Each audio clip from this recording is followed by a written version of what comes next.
आइए आज के इस वजाहती जायजे में हम ज़मीन के एक ऐसे हिस्से का सफ़र करते हैं जो ना सिर्फ बेहद खूबसूरत और दुनिया के शोर व गुल से कटा हुआ है बल्कि बहुत तेज़ी से तब्दील भी हो रहा है। हम बात कर रहे हैं वादिये कमराट की। ये एक ऐसी जन्नत है जिसे दरियाफ्त तो कर लिया गया है, लेकिन अब इसे अपने वजूद को बरकरार रखने के लिए कई संगीन खतरात का भी सामना है। एक तरफ कुदरती हुस्न के शानदार मनाजिर हैं और दूसरी जानिब जदीद सियाहत के असरात। ज़रा इस मंज़र की दिलकशी को महसूस कीजिए। ये चमकते हुए सरसब्ज मैदान और बर्फ़ से ढकी चोटियाँ, ये कोई ख़याली मंज़र नहीं है। ये वादिये कमराट की वो मशहूर कुन हकीकत है जो देखने वालों के हवास पर पूरी तरह छा जाती है। यहाँ के इन सरसब्ज मनाजिर में एक ऐसा गहरा सुकून है जो सीधा दिल में उतर जाता है। और क्या हम जानते हैं कि इस खित्ते की वुसअत कितनी हैरानकुन है? हम यहाँ किसी छोटी सी तफरीह जगह या पार्क की बात नहीं कर रहे, बल्कि ये जंगली हयात का इलाका पूरे 346 मुरब्बा किलोमीटर के वसी रकबे पर फैला हुआ है। इतने बड़े पैमाने पर फैला ये रकबा इसे एक मुकम्मल और इंतहाई पेचीदा माहौलियाती निज़ाम बनाता है। जुग्राफियाई एतबार से अगर देखा जाए तो इस नक्शे से वाज़ेह होता है कि ये वादी पाकिस्तान के सूबा खैबर पख्तूनख्वा के ज़िला अपर दीर में वाक़े है और इसके बिल्कुल पिछली जानिब स्वात कोहिस्तान का इलाका गिवराल मौजूद है। ये मखसूस महल वकूही इसे एक ख़ास अहमियत और दुनिया से कटी हुई एक अनोखी तन्हाई बख्शता है। वादिये कमराट का सफ़र और रसाई का हैरान कुन तज़ाद। अब यहाँ पहुँचना वाकई कोई आसान काम नहीं है। इस वादी तक रसाई के लिए कच्ची, नापुख्ता और दुश्वार गुजार सड़कों का सामना करना पड़ता है, जहाँ सिर्फ और सिर्फ 4 व्हील ड्राइव गाड़ियाँ ही चल सकती हैं। ये एक इंतहाई अलग थलग इलाका है जिसने खुद को तवील अरसे तक दुनिया की नज़रों से पोशीदा रखा। लेकिन अब यहाँ एक बहुत बड़ा तज़ाद सामने आता है। इन इंतहाई मुश्किल और कच्चे रास्तों के बावजूद आदादो शुमार बताते हैं कि सिर्फ ईद उल फितर की तातीलात के दौरान ही यहाँ रोज़ाना तकरीबन 2000 गाड़ियाँ दाखिल होती हैं। ज़रा सोचिए, एक तन्हा इलाका और रोज़ाना 2000 गाड़ियाँ, ये वाकई हैरान कर देने वाली बात है। और हाँ, ये हुजूम सिर्फ किसी एक त्यौहार तक महदूद नहीं है। हर साल गर्मियों के मौसम में हज़ारों की तादाद में मकामी और गैर मुल्की सयाह इस इलाके की हरियाली और ठंडे मौसम की तलाश में यहाँ का रुख करते हैं, जिसने इसे मालाकंड डिवीज़न के मकबूल तरीन सियाहती मकामात में सरे फहरिस्त कर दिया है। योग्राफिया और दिलकश मनाजिर। इस तस्वीर में जो चीज़ सबसे ज़्यादा दिलचस्पी का बाइस है वो दरियाए पंजगोड़ा के ये पथरीले रास्ते और उनके साथ खड़े देवदार के ऊंचे ऊंचे शानदार दरख्त हैं।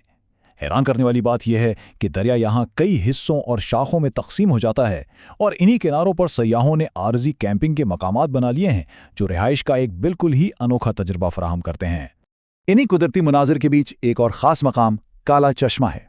नाम के बरक्स इसका मतलब स्याह रंग का पानी नहीं, बल्कि ये वादी की एक इंतहाई मशहूर जुग्राफियाई पहचान है। और इसके साथ साथ यहाँ मौजूद लातादाद खूबसूरत आबशारें इस वादी के मजमूई हुस्न को 4 चांद लगा देती हैं। नबातात और हैवानात की शानदार दुनिया। यहाँ एक ज़बरदस्त चीज़ देखिए कि कैसे बुलंदी के साथ पौधों की अक़साम बिल्कुल बदल जाती हैं।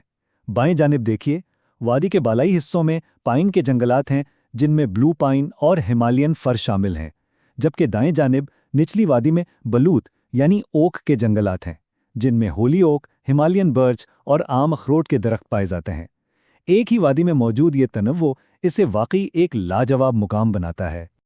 और ये जंगलात सिर्फ दरख्तों का मजमुआ नहीं बल्कि इंतहाई नायाब जंगली हयात का घर भी हैं।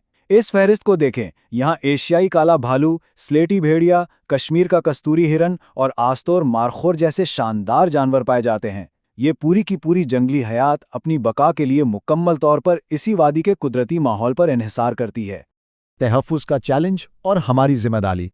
सियाहत के इस बेपनाह इजाफे के कुछ नुमाया और तशविशनाक असरात भी मुरतब हो रहे हैं। दी एक्सप्रेस ट्रिब्यून की इस रिपोर्ट के अल्फाज मौजूदा सूरत हाल की वाज़ेह अक्कासी करते हैं कि गैर कानूनी तामीरात वादिये कमराट को दागदार कर रही हैं। ज़रूरियात पूरी करने के लिए बनने वाला ये ढांचा उस हस्सास वादी के मुस्तकबिल के हवाले से खतरे की घंटी बजा रहा है। शाम के इस मंजर में वादी में मौजूद लकड़ी और पत्थर के ये घर मकामी ज़िंदगी की झलक दिखाते हैं। ये वादी बुनियादी तौर पर गावरी लोगों का मस्कन है। बढ़ती हुई आबादी और सियाहत के इस तूफ़ान के दरमियान इन मकामी लोगों को अपनी बका के लिए कुछ इंतहाई सख्त और तल्ख़ हक़ाइक़ का सामना करना पड़ता है। और यहाँ से सबसे तशवीशनाक मसला शुरू होता है, जंगलात के कटाव का ये चक्कर जिसे देवदार की कमी के तौर पर दिखाया गया है। ہوتا کچھ یوں ہے کہ یہاں سردیاں انتہائی سخت اور جما دینے والی ہوتی ہیں، گرمائش اور کھانا پکانے کے لیے ایندھن کی شدید طلب پیدا ہوتی ہے، اور کوئی دوسرا متبادل نہ ہونے کی وجہ سے ان صدیوں پرانے دیودار کے جنگلات کو مجبوری میں ایندھن کے طور پر جلایا جاتا ہے۔ اس مسلسل کٹائی اور انسانی پھیلاؤ کا نتیجہ کیا نکل رہا ہے؟ ہندو کش کے مغربی حصوں میں اب انسانوں اور ایشیائی کالے بھالو کے درمیان تصادم کے باقاعدہ دستاویزی شواہد موجود ہیں۔ ظاہر ہے، جب انسان جنگل میں اندر تک مداخلت کرے گا اور قدرتی مسکن سکڑے گا تو جنگلی حیات اور انسانوں کے درمیان یہ ماحولیاتی ٹکراؤ ناگزیر ہو جاتا ہے۔ اور یہ تمام حقائق ہمیں اس وضاحتی جائزے کے اختتامی اور اہم ترین سوال کی طرف لا کھڑا کرتے ہیں، ایک انتہائی نازک توازن، ایک ایسی چھپی ہوئی جنت جو اچانک مقبولیت کی بلندیوں کو چھو رہی ہے۔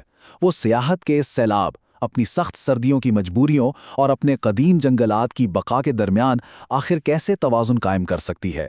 یہ وہ سوال ہے جو ہمیں یہ سوچنے پر مجبور کرتا ہے کہ ہم ماحولیاتی سیاحت اور قدرتی شاہکاروں کے تحفظ کو ایک ساتھ لے کر کیسے چل سکتے ہیں۔